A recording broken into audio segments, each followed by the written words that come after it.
কিসের এত অহংকার? কেন এত অহংকার করো?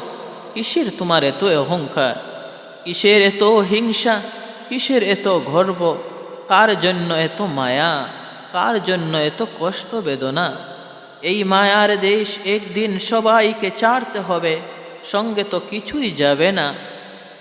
সবটাই আমাদের কিছু দিনের লীলা খেলা। মানুষ জীবনে আপন বলতে কেউ হয় না।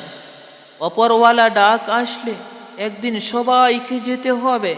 খালি হাতে এসেছি, একদিন খালি হাতে হঠাৎ করেই চলে যেতে হবে না ফিরার দেশ। আমাদের সবাইকে আল্লাহ রব্বুল আলামিন পরকালে যাওয়ার আগেই পরকালের যেন ইবাদত বন্দেগী করে আল্লাহ তাআলার নেক সামানা তৈয়ার করার তৌফিক দান করুন। আল্লাহুম্মা আমিন।